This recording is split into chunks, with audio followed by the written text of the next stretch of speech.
Hello students. आज हम जो टॉपिक डिस्कस करने जा रहे हैं वो है एनाटॉमी ऑफ लीव्स, पत्ती की एनाटॉमी के बारे में। डायग्राम में आपको क्या है, एक लीफ का स्ट्रक्चर को दिखाया गया है। तो देखिए, एक जो लीफ का जो हिस्सा मेन प्लांट बॉडी से अटैच होता है उसको हम क्या पेटियोल बोलते हैं। उसके बेस पे क्या है, स्टिप्यूल्स होते हैं। जहाँ से वो जुड़ा होता है वो लीफ बेस होता है। लीफ बेस के थ्रू एंटायर लीफ में चाहे फूड हो या वाटर कंडक्शन के लिए क्या है, मिड ड्रिप मिलती है। मिड ड्रिप से संपूर्ण जो पत्ती होती है उसमें कंडक्शन के लिए क्या है, वेंस होती है। लीफ के चारों तरफ के जो किनारे वो मार्जिन्स कहलाते हैं और इसके शीर्ष भाग को हम क्या है, अपेक्स कहलाते हैं। तो जो बेस, मिड ड्रिप, वेंस और मार्जिन अपेक्स है, इनको क्या है, हम मिलाकर लीफ ब्लेड भी कहते हैं।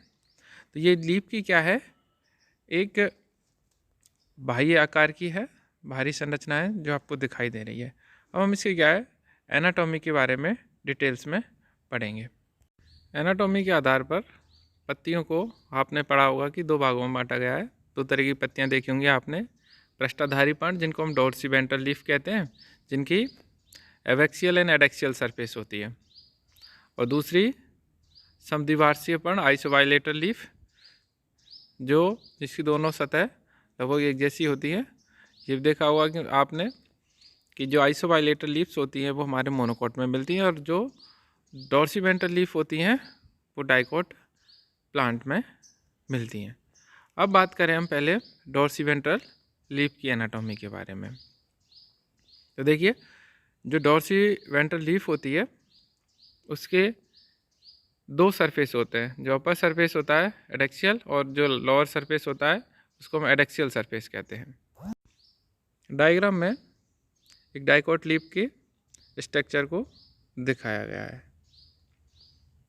देखिए, जो पत्ती होती है उसकी सबसे ऊपरी जो सरफेस होती है उसे हम अपर एपिडर्मिस कहते हैं। ये सबसे भारी परत होती है, जिसमें क्या है, ढोलक के आकार की मृदुत की कोशिकाएं, बैरल शेप क्या है, सेल्स मिलती हैं जो एक दूसरे से अटैच होती हैं। इसके ऊपर क्यूटिकल की परत भी पाई जाती है। इन कोशिकाओं में क्या है, हरित लवक नहीं होते, और इनके बीच में पर्णरंध्र बहुत कम पाए जाते हैं। जैसे बात करें कनेर एवं बरगद की पत्तियों में ऊपरी जो बाह्य त्वचा होती है, अपर एपिडर्मिस होती है, वो मल्टीलेयर होती है, एवं कभी कभी इसके ऊपर क्या है, ट्राइकोम भी पाए जाते हैं। फिर लोअर एपिडर्मिस, निचली बाह्य त्वचा, ये पत्ती की निचली परत होती है, जिसकी मृदुत की जो कोशिकाएं होती हैं वो एक वलय में व्यवस्थित होती हैं। कोशिकाओं के बीच में पर्णरंध्र अपेक्षाकृत अधिक संख्या में मिलते हैं, यानी अपर एपिडर्मिस में स्टोमेटा का नंबर कम होता है और लोअर एपिडर्मिस में नंबर ऑफ स्टोमेटा अधिक होते हैं। इसके साथ ही हरित लवक केवल पर्णरंध्र की रक्षा कोशिकाओं में मिलते हैं, जो गार्ड सेल होती हैं स्टोमेटा की, उनमें मिलते हैं। प्रत्येक जो स्टोमेटा होता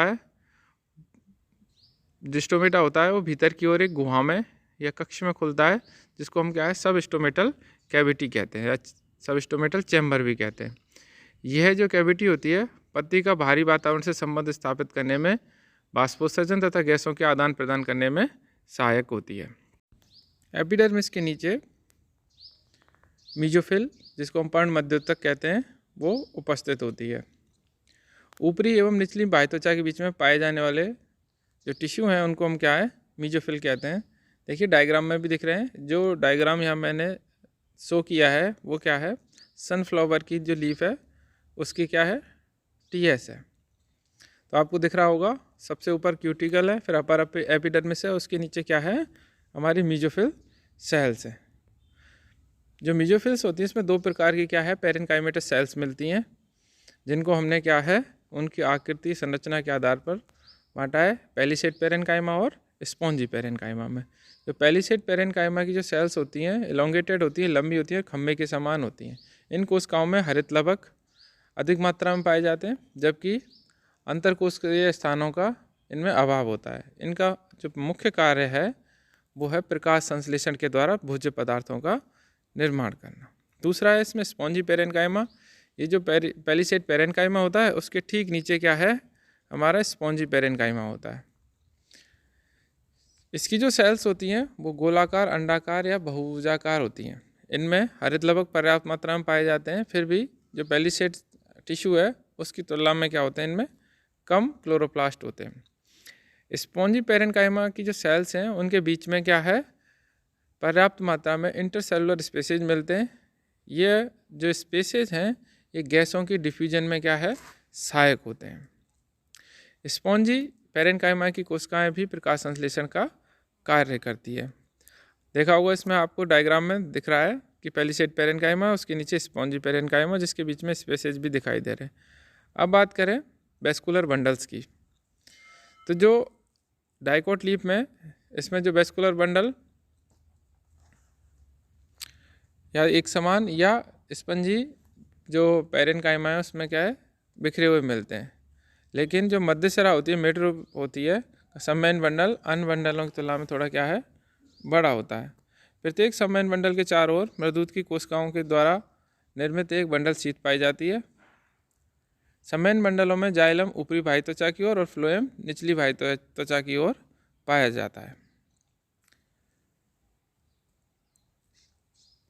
सबमेन बंडलों का मुख्य कार्य पत्ती में खनिज, जल एवं भोज्य पदार्थों की क्या है, आपूर्ति करना है।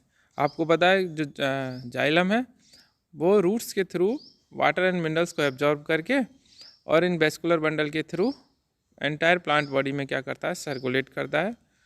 इसी तरीके से जो हमारा फ्लोएम है, वो फ्लोएम जो फूड मटेरियल बनता है फोटोसिंथेसिस के थ्रू, मेनली क्या है, लीव्स में मिलता है, ग्रीन पार्ट होती हैं। लीव्स में जो भी फोटोसिंथेसिस के थ्रू फूड का फॉर्मेशन होता है, उसका जो सर्कुलेशन होता है एंटायर प्लांट बॉडी में, वो किसके थ्रू होता है, आपके फ्लोएम के द्वारा। तो डायग्राम में आप देखिए ये सारी चीज़ें दिखाई दे रही हैं। रेस्पिरेटरी कैविटी, जिसको हम सब स्टोमेटल कैविटी कह रहे थे, लोअर जो हमारी एपिडर्मिस है वहाँ स्टोमेटा के जस्ट नीचे है। फिर epidermal hair, stomata, bundle sheath, phloem, spongy parenchyma, metaxylem, protoxylem, palisade parenchyma, upper epidermis और क्यूटिकल, ये सारी स्ट्रक्चर्स को इसमें दिखाया गया है। अब हम बात करते हैं मोनोकोट लीफ के बारे में। ये डायग्राम में आपको डाइकोट और मोनोकोट दोनों लीव्स को दिखाया गया है। देखिए स्ट्रक्चर में आपको क्या है, अंतर नज़र आ रहा होगा। जो डाइकोट लीफ होती है उसमें रेटिकुलेट वेनेशन, जाल का शिराविन्यास पाया जाता है, और जो मोनोकोट लीफ होती है उसका जो मुख्य लक्षण है, लाक्षणिक गुण होता है, वो है पैरेलल वेनेशन, समानांतर शिराविन्यास का पाया जाना। दोनों लीव्स को मैंने इस डायग्राम में शो किया है, जिससे कि आपको क्या है, दोनों की बाहरी संरचना के बारे में पता चल सके। अब हम क्या है, जो मोनोकोट लीफ है उसके बारे में, उसकी एनाटॉमी के बारे में क्या है, अध्ययन करेंगे। अभी आपने क्या डाइकोट लीफ की आउटर स्ट्रक्चर और उसकी एनाटॉमी के बारे में पढ़ा। अब देखिए जो मोनोकोट लीफ होती है उसको हम क्या है, आइसोबाइलेटरल लीफ, समद्विपार्श्विक पत्ती भी कहते हैं, क्योंकि इस प्रकार की पत्ती में जो रंध्र हैं दोनों सतहों पर, अर्थात ऊपरी और निचली सतह पर समान रूप से स्थित होते हैं। जो इसकी मीजोफिल जो सेल्स हैं वो खम्भ तक, स्पंजी मृदु तक इसमें क्या है, विभेदित नहीं होती, तथा संपूर्ण जो ग्राउंड टिश्यू है उसमें क्या है, केवल स्पॉन्जी पेरेन्काइमा मिलता है। कुछ एग्जाम्पल जैसे अगेव अमेरिका नाम में मीजोफिल जो होती है उसमें पेलिसेड ऊतक और स्पॉन्जी जो पेरेन्काइमा है उसमें विभेदित होती है, लेकिन यहाँ पर पेलिसेड ऊतक आवश्यक रूप से ऊपरी एवं निचली बाह्य त्वचा के पास पाया जाता है। तो हमने क्या है, ये मोनोकोट लीफ की स्ट्रक्चर का अध्ययन करने के लिए क्या है, एक घास की पत्ती को लिया है, ग्रासेस की।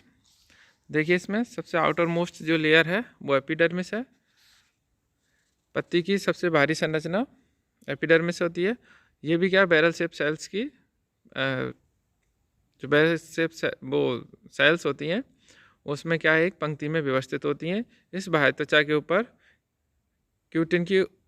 क्यूटिकल भी उपस्थित होती है। बाह्य त्वचा में पररंध्र ऊपरी एवं निचली सतह दोनों सतहों पर पाए जाते हैं।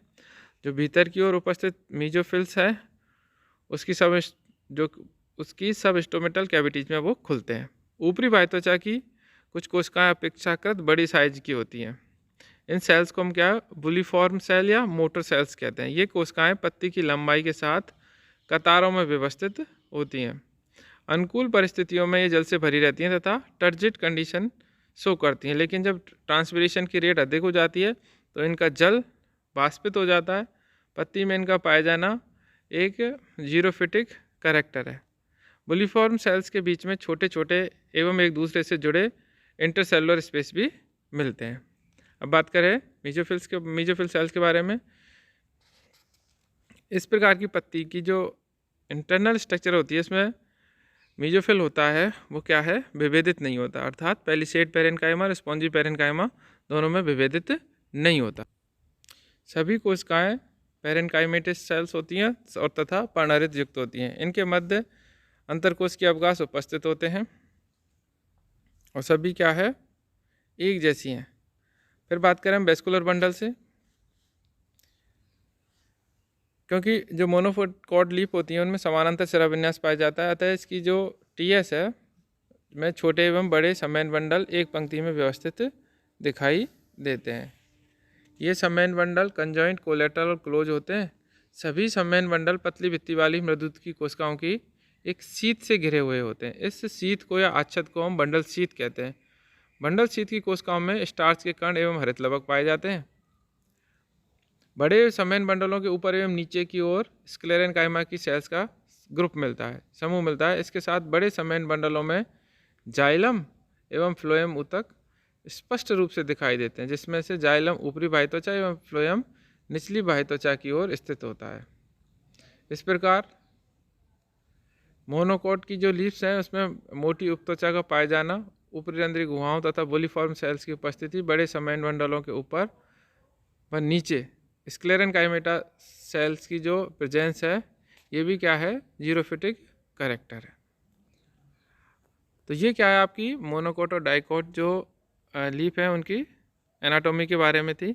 अब एक एनिमेशन वीडियो मैं यहाँ पर ऐड कर रहा हूँ, जिससे क्या है, आप जो मोनोकॉट और डाइकॉट जो लीफ है उसकी इंटरनल स्ट्रक्चर और एनाटॉमी के बारे में आप समझ सकें। देखिए, प्लांट पार्ट है, इसमें स्टेम, रूट, लीफ, फ्लावर, जो बेसिक जिसके ऑर्गन है उनको शो किया गया है। ये देखिए, ये इसका ग्राउंड टिश्यू है, एपिडर्म वेस्कुलर टिश्यू है जो आपको दिखाई दे रहे हैं हाईलाइट करके। अगर हम इसका सेक्शन काटें, ये देखो इसकी अपर एपिडर्मिस, ये इसकी लोअर एपिडर्मिस है।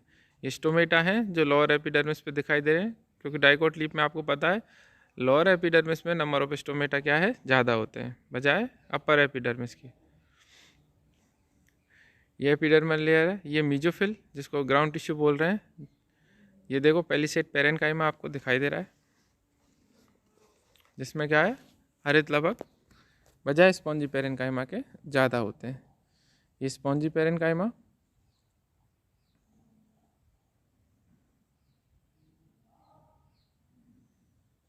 पैलिसेड और ये स्पॉन्जी दोनों मिला के आपका क्या बना रहा है, ग्राउंड टिश्यू या मीजोफिल। दोनों ही फोटोसिंथेसिस के लिए रेस्पॉन्सिबल हैं। दोनों टिश्यू एक दूसरे से देखो जुड़े हुए दिखाई दे रहे हैं। ऊपर में इंटरसेलुलर स्पेस कम है, इसमें ज़्यादा दिखाई दे रहे हैं। अब ये मोनोकॉट लीफ के बारे में,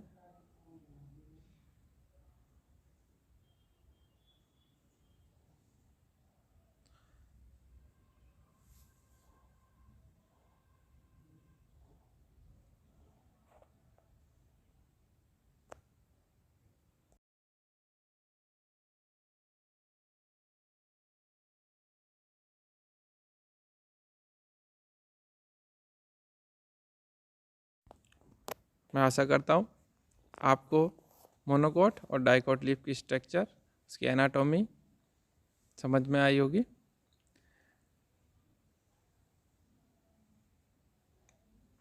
नेक्स्ट जो लेक्चर होगा उसमें हम इससे आगे का पार्ट डिस्कस करेंगे। धन्यवाद।